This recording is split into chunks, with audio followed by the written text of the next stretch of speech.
La violencia en las calles de Ucrania es el último ejemplo de la aparición de la forma más insidiosa del fascismo.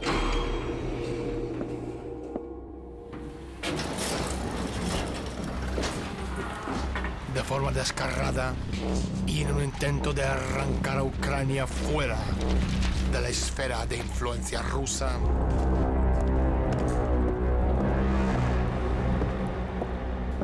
la Alianza Occidental, y no por primera vez, pactó con los fascistas.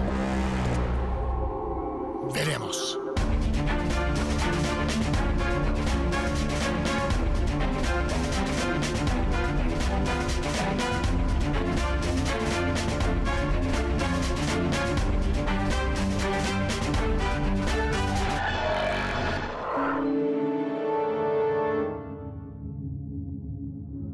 Hoy, Desde la Sombra, en noviembre del año 2013, Ucrania, después de unas negociaciones arduas y prolongadas de su entrada en Europa, en el último instante rehusó firmar el acuerdo de asociación con la Unión Europea y prefirió dar prioridad al avance de sus relaciones económicas con Rusia y con otros países importantes de Eurasia. Ahora, después de brutal e ilegal golpe de Estado coordinado y dirigido desde los Estados Unidos, Reino Unido y otros países, la anarquía y el terror se siembra con Ucrania. Y mientras el golpista Arseniy Yatsenyuk, el Yats, está recibido con honores de Estado por el imbécil de turno en la Casa Blanca, Ucrania se encuentra al borde del colapso como nación-estado y vándalos merodeadores con caravanas adornadas con cárteles nazis saquean, arrasan y violan a quienes son demasiado frágiles para escapar. Hoy hablaremos con Natalia Vitrenko, es doctora en economía y presidenta del Partido Socialista Progresista de Ucrania. Natalia, gracias por estar con nosotros. Gracias, Daniel. Es un placer participar en su programa. Pero primero, salgamos a la calle y preguntemos a la gente su opinión sobre lo que está pasando en Ucrania. Pues por lo visto que hay conflicto con Rusia, ¿no? Por medio de Putin, por la situación del petróleo y del gas natural. Está liadísimo todo, ¿no? Con el presidente exiliado y todo eso. Pues hombre, es un poco complicado el que yo se lo pueda... Pero vamos, creo que hay muchos intereses tanto por parte de Estados Unidos como por parte de Rusia. Ahí veo el tema, pero vamos, los perjudicados son siempre los civiles. Estamos presenciando en directo la repetición de la Revolución Naranja de 2004. Natalia. No exactamente. Existe cierta relación entre ellas, pero la revolución en Maidán, en el 2004, fue de mucho menor escala. No tuvo estos guerrilleros instruidos, ni este carácter altamente agresivo. Y entonces no había nazis. No se atrevían a asomarse de sus escondrijos. Y ahora son los que mandan en el Euromaidán. Están en el Partido Libertad o Svoboda, en el sector de derechas, el Congreso de Nacionalistas Ucranianos, el Tridente de Stepan Bandera, la Asamblea Nacional de Ucrania, Autodefensa Nacional Ucraniana. Hay de todo allí. Y todos son partidos y movimientos neonazis. Precisamente este matiz maloliente del Euromaidán es el más repugnante para el pueblo ucraniano. Y si analizamos la evolución del apoyo social al movimiento, en diciembre hubo más apoyo al Euromaidán por parte de la población de Ucrania. Y después del 19 de enero, cuando se reveló su naturaleza terrorista y dieron rienda suelta al neonazismo, tenemos todas las paredes de Kiev llenas de símbolos nazis. Se oyen los eslóganes fascistas continuamente. ¡Viva Ucrania! ¡Vivan los héroes! Se oye constantemente: muerte a los rusos, muerte a los comunistas, viva Ucrania, muerte al enemigo. En el 2004 no hubo este espíritu de nazismo y ahora ya supera todos los límites. Ucrania ha sido víctima de un golpe de Estado llevado a cabo por grupos explícitamente nazis, antisemitas y terroristas. Las consignas nazis superan todos los límites en la Ucrania de hoy, copiadas del partido nazi de Hitler, como también las banderas negras y rojas y la cruz de hierro en las caravanas, y los manifestantes gritan ¡Gloria a Ucrania! ¡Gloria a los héroes! Y forman parte del resurgimiento fascista de Stepan Bandera, responsable de la muerte de cientos de miles de judíos y rusos en la Segunda Guerra Mundial. Este resurgimiento ha estado en marcha desde la Revolución Naranja del año 2004 a través de una campaña callejera apoyada desde el extranjero y en gran medida financiada por la Fundación Renacimiento Internacional de George Soros y otras más de 2.000 ONGs de Europa y América. Existen pruebas irrefutables de que, en notoria violación de cualquier principio de derecho internacional vigente, dicho golpe de Estado ha sido apoyado y dirigido por autoridades de la Unión Europea y del gobierno de Estados Unidos, como así lo demuestra la conversación sostenida entre la secretaria de Estado para Asuntos de Eurasia, Victoria Nuland, y el embajador de Estados Unidos en Ucrania días antes del golpe de Estado, sobre quién iba a ser nombrado como nuevo jefe de gobierno ucraniano, cuando en ese momento existía un presidente electo democráticamente. En efecto, el individuo nombrado por Nuland como su favorito, Arseniy Yatsenyuk, es el actual primer ministro ilegítimo. Entiendan que la Unión Europea y la administración Obama están apoyando un cambio de régimen neonazi en Ucrania. Si el esfuerzo tiene éxito, las consecuencias se extenderán muchísimo más allá de las fronteras de Ucrania y los estados vecinos. Para Rusia, un golpe de Estado constituiría un casus belli, viniendo como viene del contexto de la expansión de misiles de defensa de la OTAN en Europa Central y la evolución de una doctrina de Estados Unidos-OTAN de ataque global inmediato, que supone que Estados Unidos puede lanzar un primer ataque preventivo contra Rusia y China y sobrevivir a la represalia. George Gysi, líder del partido alemán de Linken, decía lo siguiente: se formó un nuevo gobierno inmediatamente reconocido por el presidente Obama, por la Unión Europea y el gobierno alemán. Señora Merkel, viceprimer ministro, ministro de Defensa, ministro de Agricultura, ministro de Medio Ambiente, fiscal general, son fascistas. ¿Por qué los países occidentales liderados por la Comunidad Europea y la administración Obama apoyan un golpe de Estado en Ucrania? Natalia. Es asombroso que no se vea el carácter amenazante de este Euromaidán. Es una paradoja. En primer lugar, ¿cómo pueden haber llamado pacífica a esa protesta? ¿Acaso no saben la diferencia entre las acciones de protesta pacíficas y otras, en las que los guerrilleros armados, especialmente preparados y adiestrados, salen a las calles con bates de béisbol, barras de hierro, cadenas con bombas Molotov, arrancan adoquines de las aceras y tiran piedras a los policías? ¿Acaso los europeos y los estadounidenses no lo saben? Lo saben. Y nunca han permitido en sus países que nadie exprese su protesta de esta forma. Se puede llevar a cabo una manifestación pacífica, aunque cuente con 100.000 personas con pancartas. Hay que garantizar a la gente el derecho a manifestarse. Esto sí que es una norma de la democracia. Pero lo que ha ocurrido en Kiev es otra cosa. Han tomado edificios, han quemado coches, viviendas, han perpetrado explosiones, han destrozado las calles.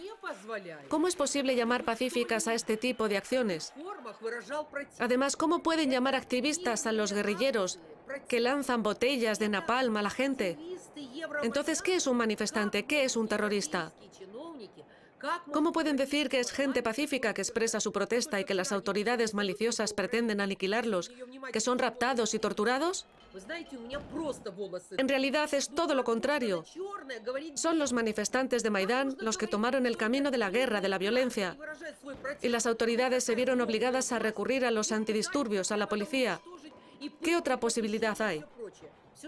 Si no, ¿para qué entonces pagamos impuestos si el gobierno no es capaz de garantizar nuestra seguridad? Protegernos de los guerrilleros con la ayuda de estas fuerzas del orden público. ¿Esto es el resultado de estas acciones pacíficas de protesta? ¿Acaso el Parlamento Europeo ha expresado de alguna forma su compasión al otro bando, que defendió la Constitución y las leyes de Ucrania? No. El Parlamento Europeo se puso por completo del lado de estos nazis y terroristas y exigió que el gobierno de Ucrania pusiera en libertad a todos los detenidos. A propósito, una encuesta sociológica realizada por la Fundación Iniciativas Democráticas dice claramente que solo un 16% de la población de Ucrania apoya ahora al Maidán. ¡Solo un 16%!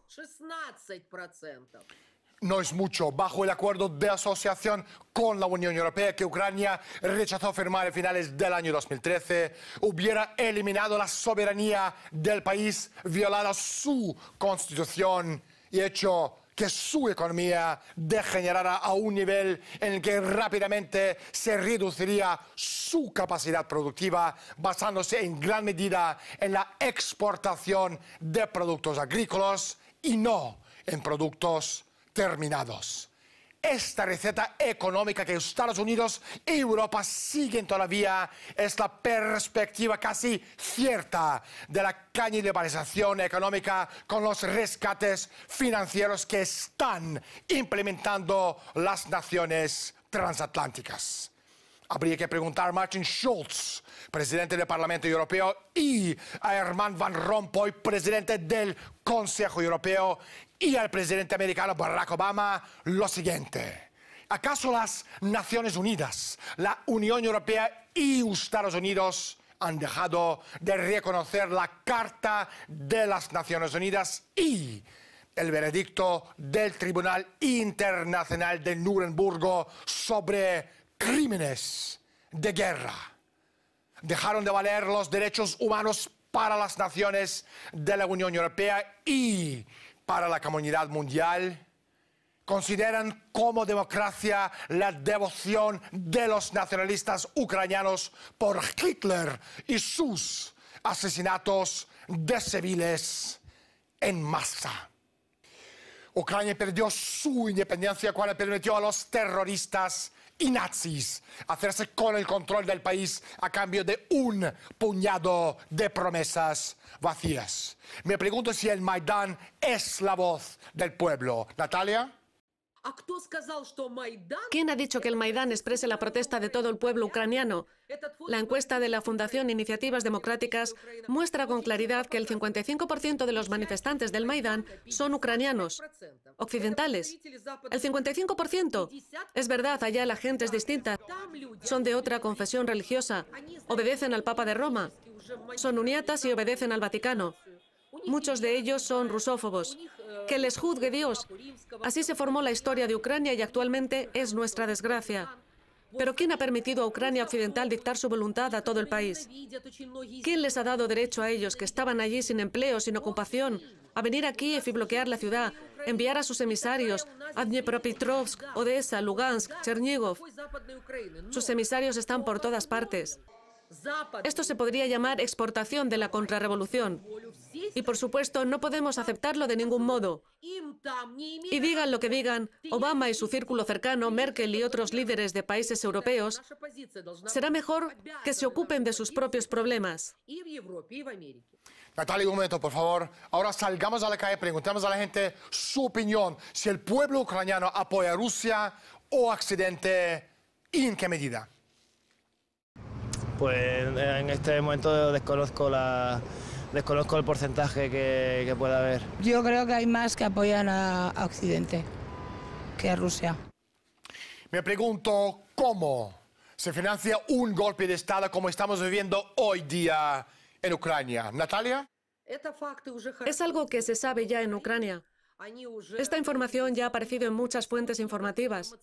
En primer lugar, el dinero fluía a través de la Embajada de Estados Unidos.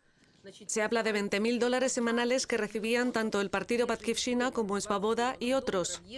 Cuando se hizo un registro en la sede del partido Batkivshina en diciembre del 2013, se confiscaron $17 millones en efectivo, dinero que había llegado por correo diplomático de la Embajada de Estados Unidos. Otro hecho importante es que un flanco aún más radical del Maidán, que se hizo llamar SS o Spilna Sprava, fueron los primeros en asaltar el Ministerio de Agricultura, el Ministerio de Energía y el de Justicia. El flanco de asalto estaba encabezado por un tal Daniliuk. En las entrevistas se mostraba muy seguro, proclamando que tomarían la sede de la Administración Presidencial y el Consejo Supremo, que podían con todo. Pero luego, por lo visto, Daniliuk vio que el ambiente se estaba calentando y se fugó de Ucrania. Primero se fugó su mujer en un vuelo charter al Reino Unido y el viaje le costó 25.000 euros. Resultó que ambos tenían pasaportes del Reino Unido y los estadounidenses les habían pagado $200.000. Eso se supo por un mensaje de texto que luego se hizo público y en el que se decía que un empleado de la Embajada de Estados Unidos le había entregado ese dinero. Natalia, un momento, por favor. Una de las consignas prominentes del partido Svoboda era Ucrania para los ucranianos. ¿Qué quiere decir este lema? Es un auténtico lema nazi. Es lo mismo que en el caso de Alemania para los alemanes. Esa ideología misántropa del nazismo, nacionalismo integral, fascismo, fue condenada por el Tribunal Militar de Nuremberg. Y es lo que lleva ya 20 años floreciendo en Ucrania. Desde el derrumbe de la URSS, todos esos movimientos empezaron a manifestarse. Los empezó a financiar Occidente y comenzaron a desarrollarse, sobre todo durante el gobierno de Yushchenko. Pero ahora están en las calles con ese horrible lema de Ucrania para los ucranianos. Entonces, ¿en Ucrania no hay lugar para otros? ¿Ni para rusos, ni para moldavos, ni para judíos, ni para polacos, para nadie? En Maidán hay una pancarta que dice: nuestro poder tiene que ser aterrador para el enemigo. Ese lema fue acuñado en mayo de 1941 por la organización nacionalista que sirvió a Hitler, la Organización de Nacionalistas Ucranianos, o UNB. Los ideólogos de esa organización de nacionalistas, Donchov y Skipalski, trazaron la ideología de un Estado étnico. Consideraban como enemigos a todos quienes no fueran ucranianos, a las minorías nacionales e incluso a los ucranianos étnicos que no eran leales al poder. Quieren que Ucrania sea únicamente para los ucranianos puros étnicamente. Es racismo, es nazismo. Y no sé cómo los europeos no se dan cuenta de eso.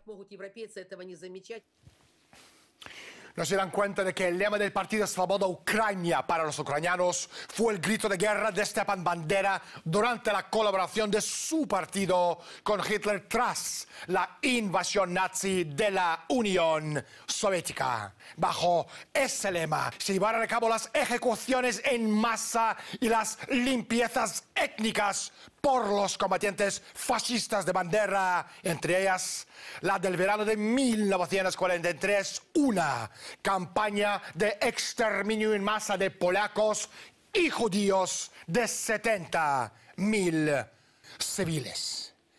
Ahora salgamos a la calle y preguntemos a la gente su opinión si las protestas en Ucrania son espontáneas o fruto de manipulación de alguien por detrás.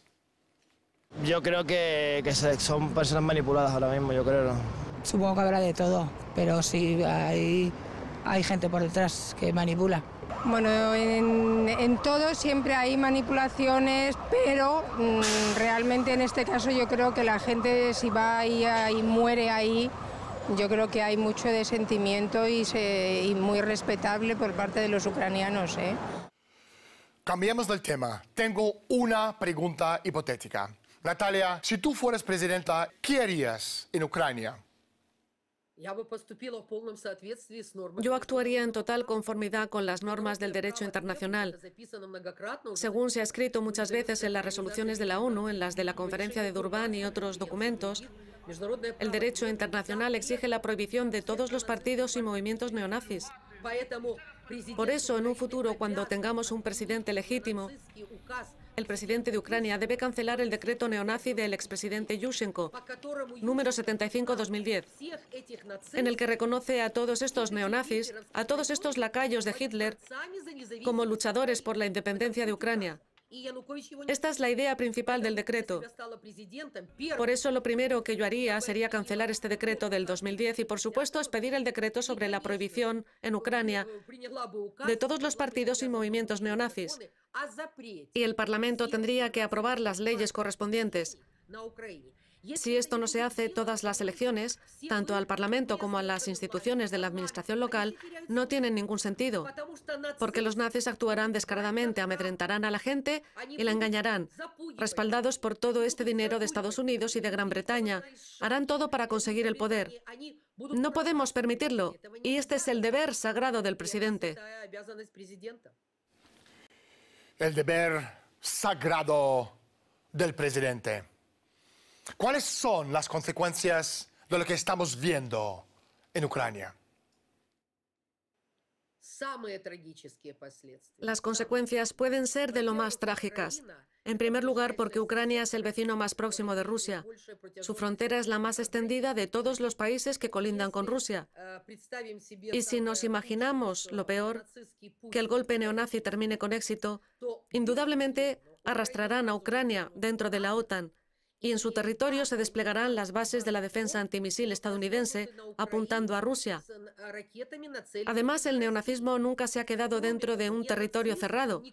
La expansión del nazismo será tan intensiva que ahogará a Bielorrusia. Es algo monstruoso. No podemos permitirlo. Por eso apoyo plenamente la lucha de la comunidad internacional contra el racismo, el nazismo, la discriminación racial.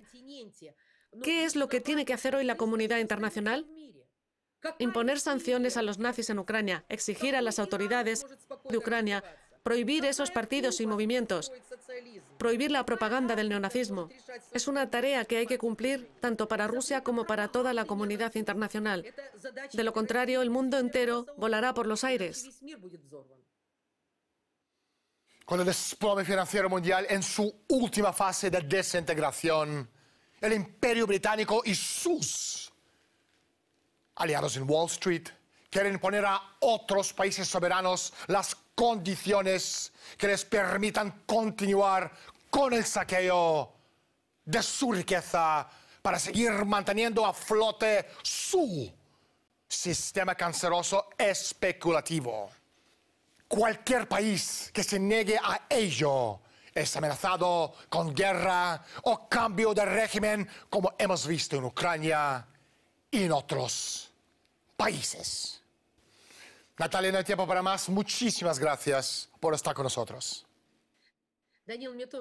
Gracias a ti, Daniel. Para mí también ha sido muy agradable esta entrevista y me parece que es muy importante para que haya paz en el mundo y para que los niños puedan sonreír.